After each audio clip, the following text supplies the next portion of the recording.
April 10th, 1815, and in just a few moments, the sun is going to disappear. On an island in present-day Indonesia, Mount Tambora erupts with a boom that can be heard over 2,000 kilometers away. Sulfurous plumes of steam and ash billow thousands of meters into the sky, forming dark storm clouds of soot and lightning. This eruption will go down as the largest in recorded history, but at this point, its impact is only just beginning.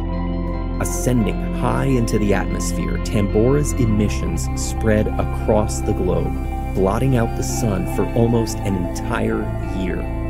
The hazy skies and cold weather of 1816 wreak havoc on agriculture, leading to famines all across the northern hemisphere. Nations struggle with epidemics, and artists craft bleak tributes to these seemingly apocalyptic times. This was the year without summer, literally one of the darkest periods in human history. So why are some modern researchers looking for ways to repeat it? Obviously, no one wants to replicate this period's famine and despair, but some scientists are interested in using sulfurous haze to block out the sun and hopefully slow the effects of global warming. This is one of many proposals in the realm of geoengineering, a class of deliberate, large-scale interventions in Earth's natural systems, intended to help restrain climate change. Different geoengineering schemes intervene in different systems. Any plans to cool the planet by blocking the amount of sunlight reaching the Earth would fall in the category of solar radiation management. Some of these proposals are massive in scale, such as suggestions to create a helpful version of volcanic plumes or build a giant sunshade in Earth's orbit.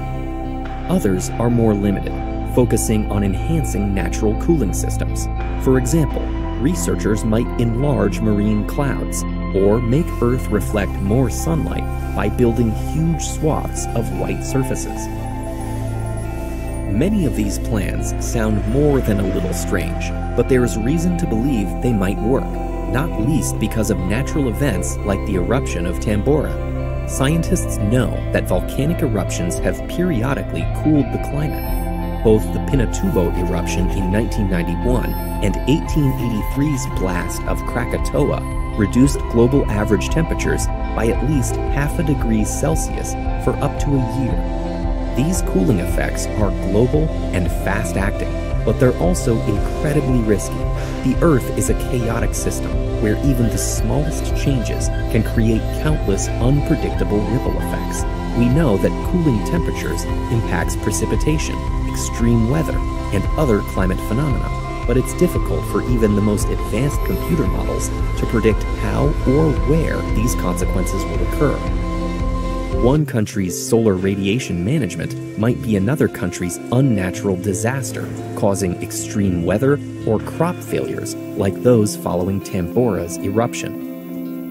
And even if these schemes did safely cool the planet, solar radiation management doesn't address the greenhouse gases that are causing global warming. These solutions are just highly experimental band-aids that the world would have to endure for at least a few decades while we work on actually removing CO2 from the air. And if we pulled that band-aid off prematurely, global temperatures could rapidly rebound, causing a period of intense superwarming.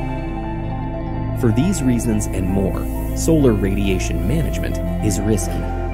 Today, researchers are running small-scale experiments, such as enhancing marine clouds to protect the Great Barrier Reef from further heating and bleaching. And most scientists agree that we should pursue ways to cut emissions and remove atmospheric CO2 first and foremost.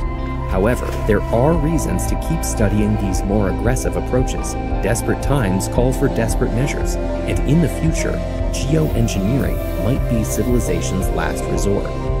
Furthermore, some of these plans would be shockingly easy to execute by some rogue actor with enough cash. So we'll want to be prepared if someone starts geoengineering without governmental approval. But perhaps the most important reason to investigate the impacts of geoengineering is that people are already making large-scale interventions in the atmosphere. In many ways, climate change is an unintended geoengineering project, fueled by the emissions generated from centuries of burning fossil fuels.